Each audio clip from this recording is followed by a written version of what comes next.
Hello, and welcome to Canyon PD Solutions to Go. The title of our session is Biblical Integration, and we want to see how we can integrate the biblical principles that are foundational to our life here and make sure that they are the foundation to what we are teaching in our academics throughout the day. And one way to consider this is, are we approaching biblical integration like oil and water, or do we have a deeper connected biblical integration within our academics that is more like cookies and milk? And we'll talk about that analogy as we go through the session. I am Cece Bosma, and I am very excited to share with you what I have learned and some of the steps that I find making that intentional biblical integration easier for us as busy teachers in the classroom. So thank you for joining me today. I always like to start with a quote, and our quote comes from Jason Hiles, Dr. Jason Hiles. He is the Dean of the College of Theology at Grand Canyon University. And he shares that the choices you make in applying knowledge will shape you as a person for better or for worse, as you participate in the process of acquiring and applying knowledge.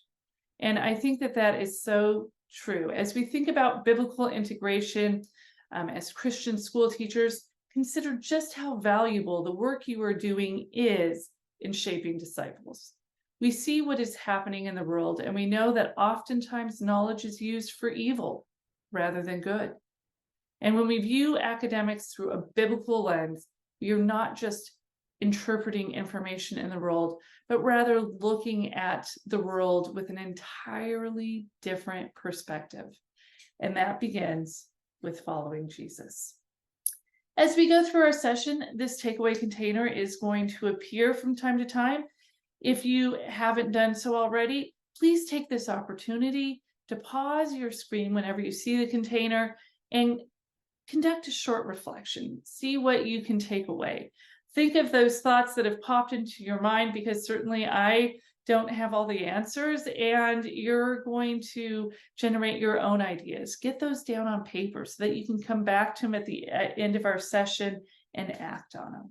And thinking of our session today, we have 3 objectives that we are going to accomplish. We want to consider where is our biblical integration.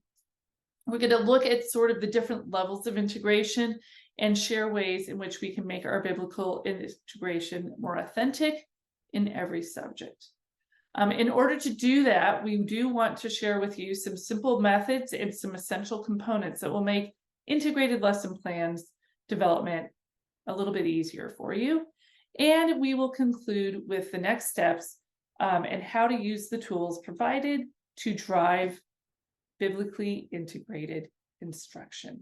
So to get started with this very important topic, I can't neglect to start with prayer and prayer for wisdom, because our wisdom and our students' wisdom, it comes from the Lord.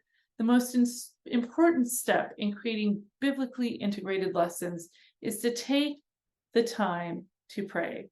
And I often find myself trying to skip that step only to regret it. We take time to pray as we seek God's wisdom. So won't you pray with me? Dear Lord, we thank you for the opportunity to serve you as educators for the kingdom. Please guide our time together so that we might be able to fulfill our calling and disciple our students in the truth and nature of God, so that they may know and glorify you in all things. Amen. So to get us thinking about this biblical integration, consider the following lesson objectives. Students will be able to name and identify the 7 continents. This is a pretty simple objective, but what biblical connections come to mind? go ahead and pause the video and take a few minutes to jot down any ideas that you think of. You can pause it now. Now that you've had a chance to consider the biblical implications, what did you come up with? Perhaps you noted that God is the creator of all things. You might have considered the Tower of Babel and how that fits into the geopolitical divisions, or considering God's work in the physical world, such as weather patterns, geographical formations. All of these things are a part of what makes up those 7 continents. So there's quite a few different avenues we can take with looking at God's plan for us in the geography of our continent. Here's that analogy I was talking about earlier. One way that we can think about where you are at is using this sort of analogy. So are we oil and water?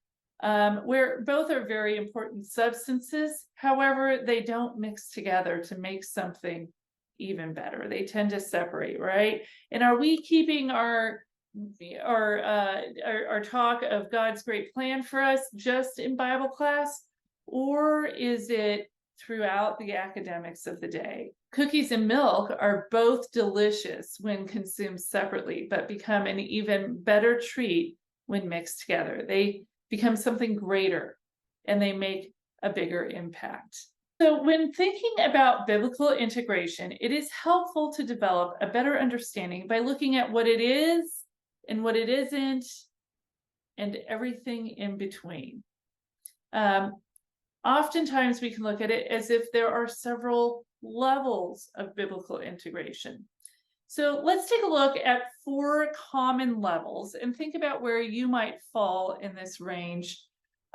Perhaps sometimes you're at different levels depending on the topic that you're covering, but maybe you're finding yourself at level 1 more frequently than level 4. So consider that and maybe start, goal setting to how we can get to the next level. So what might these different levels be?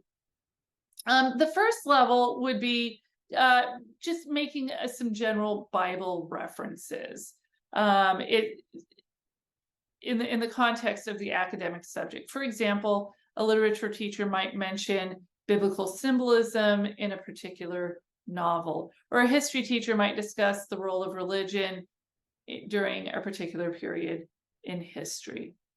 The next level of biblical integration involves using biblical examples to illustrate concepts and ideas. For example, a science teacher might use the story of creation to teach about the principles of biology. Dust to dust certainly speaks to really what happens with life on Earth here. Or a math teacher might use the building of the ark to teach about the importance of using accurate measures. The third level of biblical integration involves analyzing biblical concepts and themes in the context of academic subjects. For example, a philosophy teacher might use the 10 Commandments to explore ethical theories, or a social studies teacher might use the concept of the covenant to analyze the relationships between government and its citizens. And at the highest level of biblical integration, this is where we're thinking biblically. It involves that biblical worldview into the academic subject itself.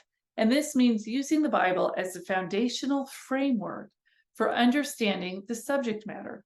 For example, a Christian worldview approach to education might emphasize the inherent value of language as God reveals himself in the words.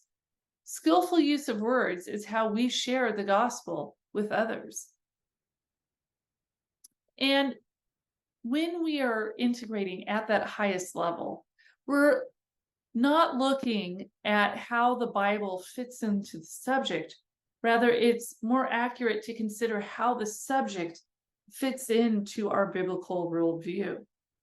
If the subject doesn't fit, should we be teaching it? Thinking about all of this, take a minute and consider if you have used each of the levels of integration. Do you tend towards the surface level, using the occasional Bible reference, much like oil and water? Academics are kept separate from the biblical principles? Or do you intentionally start with biblical principles to frame academic learning? This matches up more with that milk and cookies, where the two together elevate the learning environment that is founded in biblical principles, and it shapes our disciples for Jesus. So you might be thinking, how do I move from oil and water to cookies and milk? That's really great, Stacy. It may not be as challenging as you think. With a solid objective for the lesson, we can seamlessly begin to create those biblically integrated lessons that resemble our cookies and milk analogy. An effective lesson starts with a clearly stated objective, and this is where we do the work of integrating biblical principles throughout the academic content. So, creating biblically integrated lesson objectives across subjects involves a few steps. First, we want to identify the learning objective for the lesson, and this is that academic learning objective that involves identifying the specific knowledge, skills, and attitudes that you want your students to learn. And then the next step is to identify the biblical principles that are relevant to the subject you are teaching. And this involves studying relevant passages in the Bible and identifying those key themes and principles that are related to the subject. The next step is to align those learning objectives with the relevant biblical principles. And this involves identifying how the objectives relate to the principles and how the principles can be integrated into the lesson. After this, we want to develop some instructional strategies that will support the integration of biblical principles into the lesson. This may involve using examples from the Bible and encouraging students to discuss and apply biblical principles. And we can use strategies that are found in the Bible, for instance, telling stories, experiential learning, just as the disciples engaged with Jesus in learning. Using multiple instructional strategies will elevate the learning for our students. And then the final step is to evaluate student learning to determine whether the objectives have been met. This may involve assessing students' performance on assignments, and it certainly will include formative and summative assessments, as well as observing student behavior and participation in class discussions. By following these steps, you can create biblically integrated lessons, objectives that will help your students develop a deeper understanding of the subject matter while also growing their faith. We will focus on creating biblically integrated lesson objectives. So let's take a look at these steps. Start with that academic objective. Consider the biblical principles that best support the lesson, and then combine the two into one biblically integrated objective that will guide the lesson. To help with endeavoring to connect biblical principles, it could be a bit daunting as to where to start. So I'm going to share with you just a few overarching biblical principles that can fit into just about any lesson. And with some quick research, you're going to find lists of subject-specific principles that you can also use when you're developing your own biblically integrated lessons. But these are going to apply to just about any subject that you can think of. So we're going to start here with that biblical meta-narrative. And this one is the overarching grand story of the Bible. It is where I felt most comfortable starting as I began to intentionally integrate biblical principles into my own lessons. In this, we see the parts of God, that God is our creator and we are fearfully and wonderfully made. Creation is where we ought to be according to God's will. But sadly, there is the sin of Adam, and upon Adam's sinning, sin entered the world, and the world is this is the state that the world is in, is a sort of a sinful state. But while most stories end in this tragedy, our story is still being written, and we are redeemed through Jesus' sacrifice on the cross. And this is what can be if we embrace God. And it is for some of us. We know we are redeemed children of God. And then restoration is that promise when Jesus comes again. This will be our future. It's not a might, it is a promise. This is the powerful message. All the stories and lessons that we learn in the Bible are sub-stories or chapters of this grand narrative.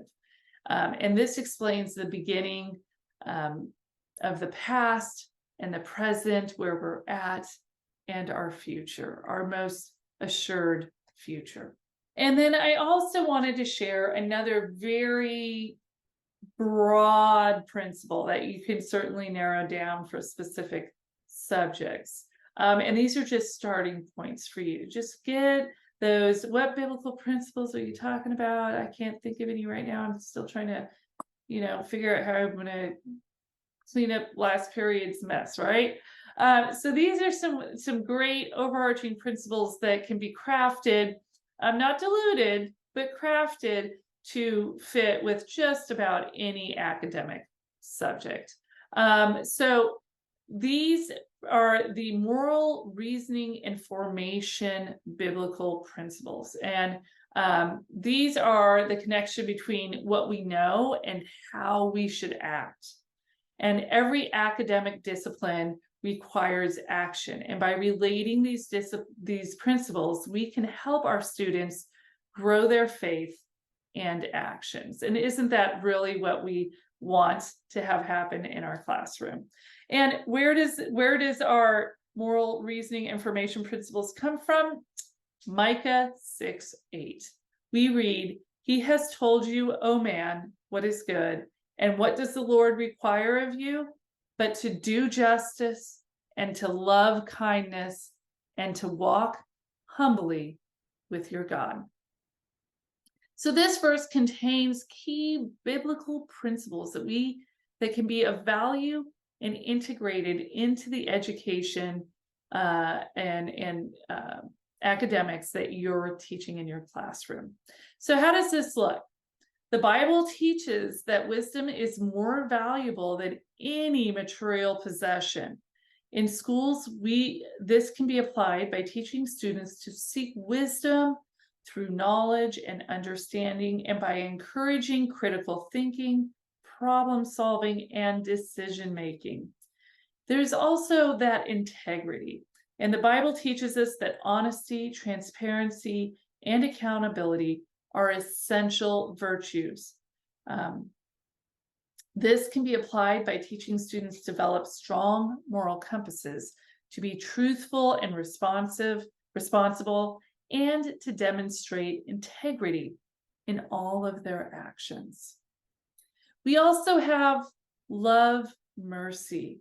And the Bible teaches us that love is the most important commandment, and it should be demonstrated in all aspects of life. This can be applied by teaching students to love one another, their neighbors, and even their enemies.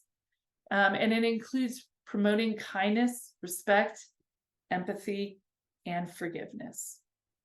And then finally, we have walk humbly. The Bible teaches us that service to others is a way to serve God. In schools, this can be applied by teaching students to be compassionate, to help others in need, and to volunteer in their communities.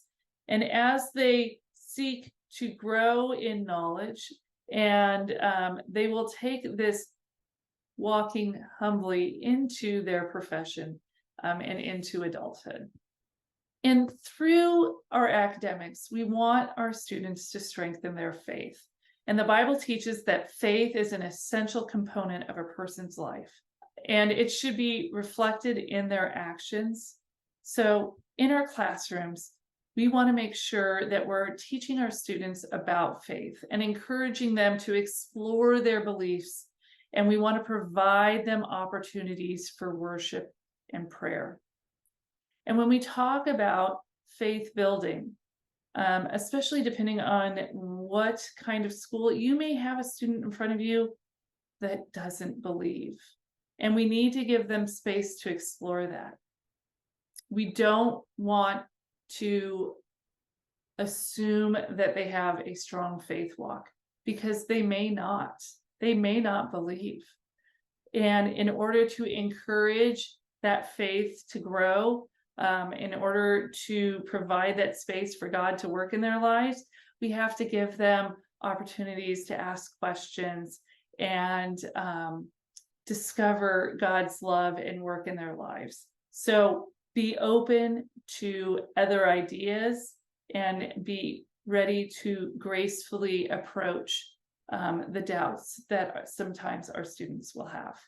So thinking about all of these very lofty, overarching biblical principles that guide our everyday lives, these can be integrated into your academics. And we want to make sure that when we are creating our lessons, I just want to make sure that we're vigilant to share God's biblical truths and avoid man's propensity for the illusion of truth and knowledge. Truth is not elusive. It is very real, and it does not change based on opinion, which is sadly counter to the modern culture, right? So being able to share the beauty of biblical truth with our students is crucial. We know that it removes the complications that sin and false teaching create. So we want to be very clear about teaching biblical truth to our students. Don't shy away from what we know is true, because we read it right in the Bible. So we already took a look at this slide, and it's time to begin planning. So first, you're going to choose that academic objective, and then you're going to consider the biblical principles that this content aligns with. You may see how it fits with the great story, or perhaps the moral and reasoning principles. Perhaps you have another principle in mind. How is the academic content connected? This may seem a bit challenging at first, but the more you do it, the easier it will get. And also, because God's word guides everything we do, you may see multiple principles from the Bible that will fit with your topic. And it's okay to settle on one or two to guide the learning. If it seems like it's getting too complicated, pick the most connected one. And the other thing that I want to share, I think when we don't integrate, I know that I did spend a short time teaching in a public school, and I have to say that not being able to make that biblically founded those principal connections with the academic learning, I found it almost hard to keep the biblical principles at bay. And it felt like I wasn't quite teaching the subject matter completely, because I wasn't. I was leaving the most important part on the side. And so celebrate that we don't have to separate the most important learning from our academics. And in so doing, we're enriching our students. Here is an example of this using a high school standard, which requires that we collect, analyze, and interpret data regarding the change in motion of an object or system in one dimension to construct an explanation using Newton's law. God's good and ordered creation is designed so we can thrive. Here, the biblical integration relates back to the great story.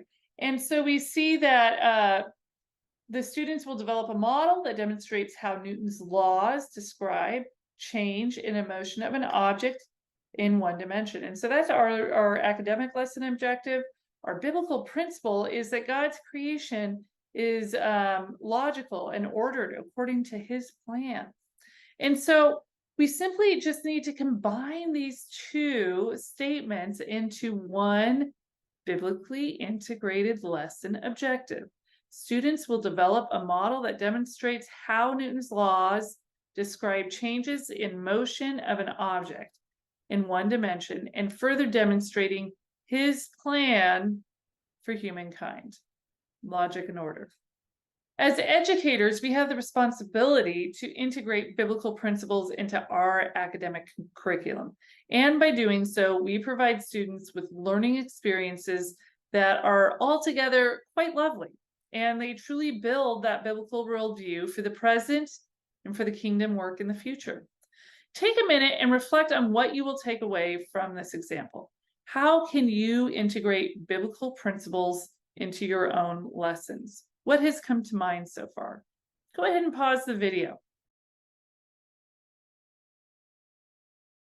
Here is another example of biblically integrated objectives. With this one, it is an ELA standard for the 9th grade, and we are starting with the standard reads, analyze how an author's choice concerning how to structure a test, order events within it, and manipulate time creates such effects as mystery, tension, or surprise. Notice how God's word is foundational to learning about storytelling. Without God, there is no you, me, the universe, or the stories about the universe. Here, we use the Bible to learn the masterful art of storytelling. And as you can see, the students will be able to identify words, etc. And then we see that Jesus was the master storyteller. Now, this is where we're getting a more subject-specific principle. Jesus is the master storyteller. He'd say, hey, did you hear the one about? And then tell a parable which teaches truth, the truth, right? And then we look at how can we combine these using a passage from the New Testament. Students will be able to identify words or phrases in the text and describe how those choices create effects such as mystery, tension, and surprise. So what is your takeaway? Are you curious how biblical integration might look in other subjects? Another way to integrate biblical principles is through the study of history. The Bible is full of stories of historical significance, and studying these stories can help students understand the importance of our faith. Courage and perseverance. For example, the story of David and Goliath teaches us about the power of faith and how God can help us overcome seemingly insurmountable obstacles. We see how this history reflects God's promise in the present. We continue to learn God's purpose and plan for our lives. In science, the study of God's creation can help students understand the complexity and beauty of the natural world. By studying the intricacies of the human body or the complexities of the universe, students can see how God's handiwork is evident in all aspects of creation. Finally, in mathematics, the study of order and logic can help students to understand the importance of God's laws and the order that he has established in the universe. And by studying the laws of nature and mathematical principles that govern them, students can see how everything is interconnected and how God has created a world that is both complex and orderly. And in math, we are presented with problems to solve. What are some tools that God has provided to help us solve problems? And here we see that students are going to be able to solve and explain solutions to math word problems that require multiple steps, and God equips us to solve those problems. And so our combined objective is students will be able to solve and explain solutions to word problems using tools God has provided to help us. And we can have those in-depth conversations on what those tools are. Remember, biblical integration is explicitly planned across academic subjects. If you rely on just anecdotal mentions of biblical principles as they come to mind on the fly, sometimes it's not done with fidelity. So taking the time to plan out our lesson objectives with that combined biblical integrated objective, we are sure to do the work that we are called to do as teachers. So the next steps is to move beyond just the objective, but to start to think about what does this look like in the lesson. So now it is your turn. Here is yet another objective. Students will predict how cellular organization and structure allows organisms to maintain homeostasis. We go back to that meta narrative. God created everything that we see in the world. His plan is logical and ordered, allowing us to thrive and survive. And so we predict how God's creation of cellular organization and structure allows organisms to maintain homeostasis. And students will be able to evaluate what these relationships imply about the character of God.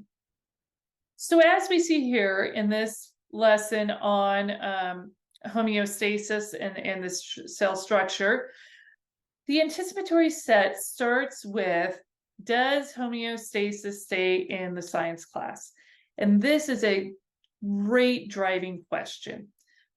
Once you've crafted that objective, developing a guiding question that can be addressed throughout the lesson is key to biblical integration. These are not Googleable questions, but rather require that inquiry cycle of question, research, experience, reflection, and generally it drives more questions. So thinking about that anticipatory set and those next steps that are going to happen after you introduce the topic. So this is our final takeaway slide. It is really your turn. Go to the handouts and review the examples. Choose a lesson that you are teaching next week. Don't wait. And adapt it to fit the biblical integration model. You can integrate that biblical message like cookies and milk. It no longer needs to be kept separate like water and oil.